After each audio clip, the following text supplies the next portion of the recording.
श्री सच्चिदानंद सद्गुरु साईनाथ महाराज की जय।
आज गुरुवार असल्याने रात्री 9:15 वाजता बाबांच्या पालखीची मिरवणूक निघेल। आज गुरुवार होने के कारण रात 9:15 बजे बाबा के पालखी की शोभा यात्रा निकलेगी। आता धूप आरती सुरू होता है, सर्वांनी एका सुरात आरती मनावी। अब धूप आरती शुरू हो रही है, आप सब एक सुर में आरती गाइए। श्री सच्चिदानंद सद्गुरु साईनाथ महाराज की जय। आरती साई बाबा सौख्यदातार देवा,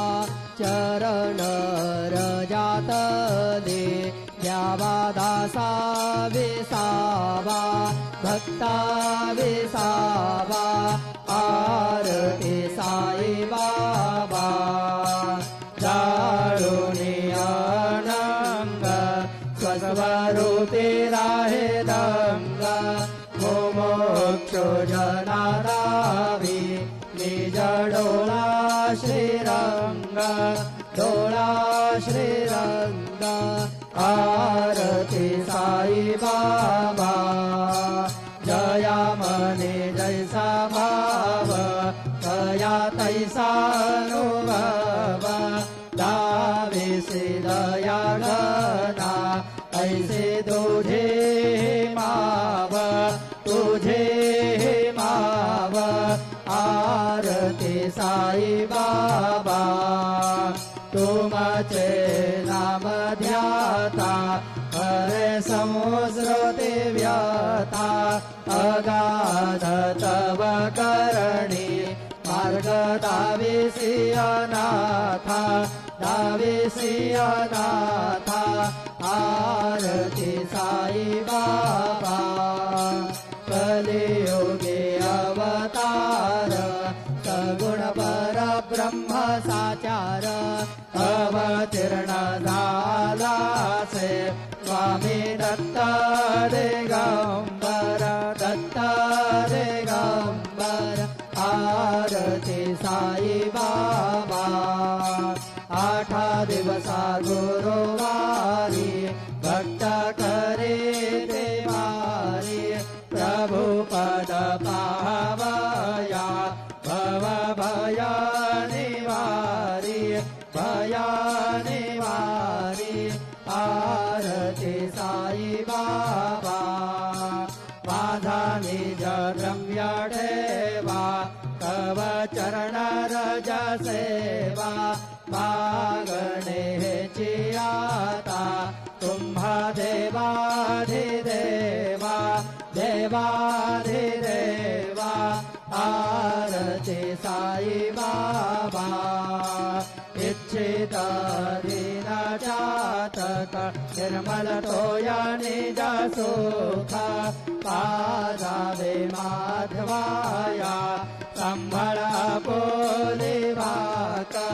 आपोले वाक। आरती साई बाबा सौख्यदातार देवा, चरण रजात दे द्यावा दासा वेसावा भक्ता वेसावा आरती साई बाबा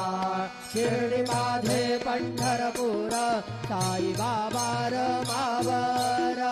बाबा रमावर साई बाबा रमावर शुद्ध भक्ती चंद्रभागा भाव पुंडलिक जागा पुंडलिक जागा भाव पुंडलिक जागा याहू याहू अवघे जन करू बाबांचे वंदन साईचे वंदन करू बाबांचे वंदन करू म्हणे बाबा साई पाव पाव माझे आई पाव माझे आई पाव पाव माझे आई घालील लोटांगण वंदीन चरण सोयानी पाहिन रूप तुझे प्रेमे आलिंगन अनन्य पूजन भावे ओवाळीन म्हणे नाम त्वमेव माता पिता त्वमेव त्वमेव बन्धु सखा त्वमेव त्वमेव विद्या द्रविणं त्वमेव त्वमेव सर्वं मम देव देव कायेन वाचा मनसेन्द्रियैर्वा बुद्ध्यात्मना वा प्रकृति स्वभावात् करोमि यत् सकलं परस्मै नारायणायति समर्पयामि अच्युतं केशवं रामनारायणं कृष्णदामोदरं वासुदेवं हरिं श्रीधरं माधवं गोपिकावल्लभं जानकी नायकं रामचन्द्रं भजे हरे राम राम राम हरे हरे हरे कृष्ण कृष्ण कृष्ण हरे हरे श्री गुरुदेव दत्त अनंता तुला ते कसे रे स्तवावे अनंता तुला ते कसे रे नमावे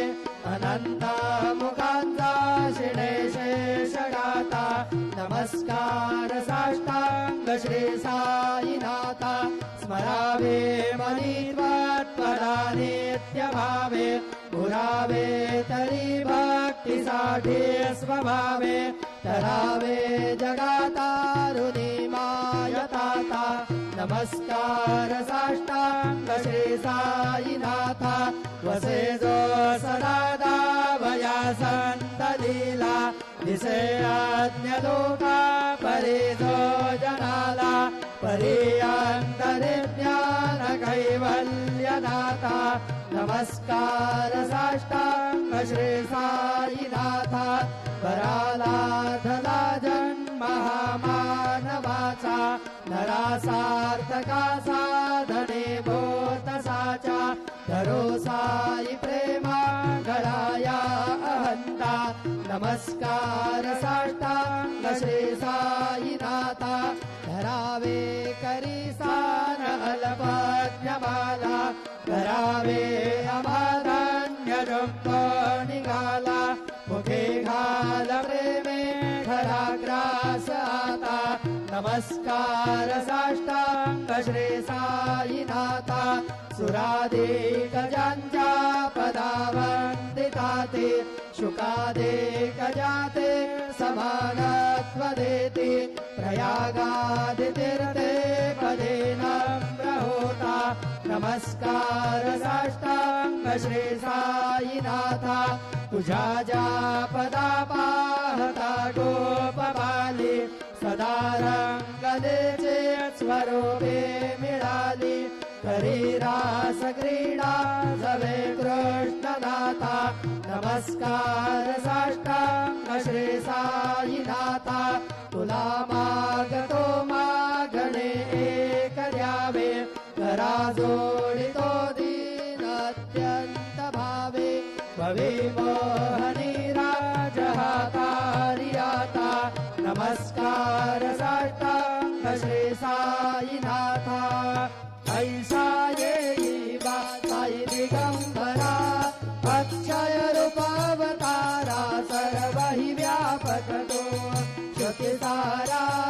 अनुसया त्रिकुमारा बाबा येई बा काशे स्नान जप प्रतिदिवसे कोल्हापूर वेक्षे निर्मल नदी तुंगा जलप्रा काशे निद्रामाहुरदेशे ऐसा येईवा डोळी लोंबतसे वाम करी त्रिशूलरमरोधारी भक्तावरद सदा सुखकारी देशील मुक्तिचारे ऐसा येईवा पायी पादुका जपमाला कमंडलो मृगचाला धारण करशिवा नागजटा मुकुट शोभतो माता ऐसा येईवा तत्पर तुझाया जे ध्यानी अक्षय ज्यांचे सदनी लक्ष्मी वास करे विनरजनी रक्षसी संकट वारुणी ऐसा येईवा या परिध्यान तुझे गुरुराया दृश्य करी नयनाया पूर्णानंद सुखे विहिताया लालसी हरि गुण गाया ऐसा येईवा साई दिगंबरा अक्षय रूपावतारा सर्व हि व्यापक तू श्रुतिसारा अनुसया त्रिकुमारा बाबा येईवा सदा सत्स्वरूपं चिदानन्दकन्दं जगत्सम्भवस्थान संहारयितुं स्वभक्तेच्छया मानुषं दर्शयन्तं नमामीश्वरं सद्गुरुं साईनाथं भवद्वान्तविदवं समार्ताण्डमीड्यं मनोवागतीतं मुनिर्ध्यानगम्यं जगद्व्यापकं निर्मलं निर्गुणत्वं नमामीश्वरं सद्गुरुं साईनाथं भवाम्बोधिमग्नार्दितानां स्वपादाश्रितानां स्वभक्ते प्रियाणां समुद्धारणार्थं कलौ सम्भवन्तं नमामीश्वरं सद्गुरुं साईनाथं सदा निम्बवृक्षस्य मूलाधिवासात् सुधास्राविणन्देक्तमप्यप्रियन्तं तरुङ्कल्पवृक्षाधिकं साधयन्तं नमामीश्वरं सद्गुरुं साईनाथं सदा कल्पवृक्षस्य तस्याधिमूले भवद्भावबुद्ध्या सपर्यादिसेवां मृणाङ्गुरवतां भुक्तिमुक्ते प्रदन्तं नमामीश्वरं सद्गुरुं साईनाथम् अनेकाश्रुतातर्क्यलीलाविलासै समावेश्रुदेशा नभास्वप्रभावम् अहं भावहीनं प्रसन्नात्मभावं नमामीश्वरं सद्गुरुं साईनाथं सतां वेश्रमारा ममेवाभिरामं सदा सज्जनैः स्तुतं सन्ममद्भिः जनामोददं भक्तभद्रप्रदन्तं नमामीश्वरं सद्गुरुं साईनाथम् अजन्माद्यमेकं परब्रह्म साक्षात् स्वयं सम्भवं राममेवावतीर्णं भवत्दर्शनार्थं पुनीतप्रभोऽहं नमामीश्वरं सद्गुरुं साईनाथम् श्री साईश कृपानिधे किल नृणां सर्वार्थसिद्धप्रदा युष्मत्पादरजः प्रभावमतुलं धातापि वक्ता क्षमः सद्भक्त्या शरणं कृताञ्जलिपुट सम्प्रापितोऽस्मि प्रभो श्रीमत्साई परेश पादकमला नान्यच्छरण्यं मम साई रूपधर राघवोत्तमं भक्तकाम विबुधद्रुवं प्रभु माययोपहत चित्तशुद्धये चिन्तयाम्यहर्निशं मुदा शरत्सुधाशुं प्रतिमं प्रकाश कृपातपात्रं तव साईनाथ त्वदीयपादाब्ज समाश्रितानां स्वच्छायया तापमपाकरोतु उपासनादैवत साईनाथ स्तवैर्मयोपासनिना सुतस्त्वं ग्रमेन्मनोन्मे तव पादयुगमे भृङ्गो यथाब्जे मकरन्दलुब्धः अनेकजन्मार्जितपापसंशयो भवेद्भवत्पादसरोजदर्शनात् क्षमस्व सर्वान् अपराधपुञ्जकान् प्रसीद साई सद्गुरो दयानिधे श्री साईनाथ चरणामृतभूत चित्ता तत्पादसेवनरता सततञ्च भक्त्या संसारजन्यदुरितोऽधवनिर्गतास्ते कैवल्यधाम परमं समवाप्नुवन्ति स्तोत्रमेतत्पठे भक्त्या यो नरस्तन्मनः सदा सद्गुरो साईनाथस्य कृपापात्रं भवेत् ध्रुवम् रुसो मम प्रियाम्बिका मजबरी पिता हि रुसो रुसो मम प्रियाङ्गना प्रियसुतात्मजा हि रुसो रुसो भगिनी बन्धु हि श्वशुरसासुबाई रुसो न दत्त गुरु साई मा मजबरी कधी रुसो पुसो न सुनबाई त्या मजन भ्रातृजाया पुसो पुसो न प्रिय सोयरे प्रिय सगे न ज्ञाति पुसो पुसो सुहृदना सखा स्वजननाप्तबन्धो पुसो परेण गुरु साई मा मजबरी कधी रुसो पुसो न बलामूले तरुण वृद्धहीना पुसो पुसो न गुरुधाकुटे भजन थोरसाने पुसो पुसो न च भले बुरे सुजन साधुहीना पुसो परेण गुरु साई मा मजबरी कधी रुसो रुसो चतुरतत्त्वविद् विबुध प्राज्ञज्ञानी रुसो रुसो हि विदुषे स्त्रिया कुशल पंडिता हि रुसो रुसो महीपति यति भजकतापसे हि रुसो दत्त गुरु साई मा मजबरी कधी रुसो रुसो कवि ऋषि मुनि अनघ सिद्धयोगी रुसो रुसो हि गृह देवता निकुल ग्राम देवी रुसो रुसो खल पिशाच हि मलिन डाकिनी रुसो दत्त गुरु साई मा मजबरी कधी रुसो रुसो मृग खग कृमि अखिल जीव जन्तु रुसो रुसो विटप प्रस्तरा अचल आपगाब्धि रुसो रुसो खपवनाग्निवान् अवनि पञ्चतत्त्वे रुसो दत्त गुरु साई मा मजबरी कधी रुसो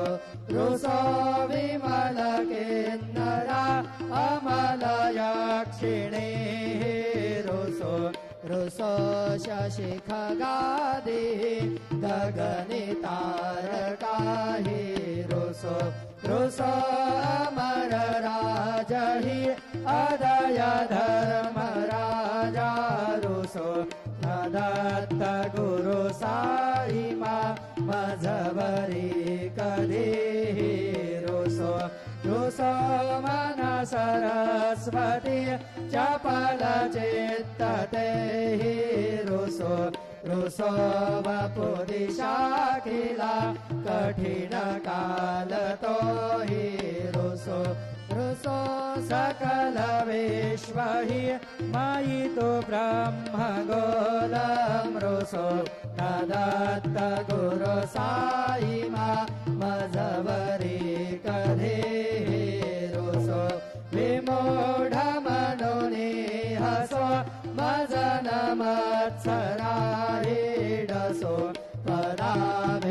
होचे उल्हास जनन करदमेनापसो न दुर्गा धृतीचा धसो अशिव भाव मागे कसो प्रपंचे मन हे रुसो दृढ विरक्ती चेते कसो कुणाचे घृणा नसो न च स्पृहा कशाचे असो सदैव हृदयी वसो मनसि ध्यानि साई वसो हरि प्रणय भोरसो निखिल दृश्य वामादिसो दत्त गुरु साई मा उपरि याचने लारुसो हरि ओम जन्मेन यज्ञमयजन्त देवा स्थानि धर्माणि प्रथमान्यासन् ते हनागं महिमान सजन्त यत्र पूर्वे साध्या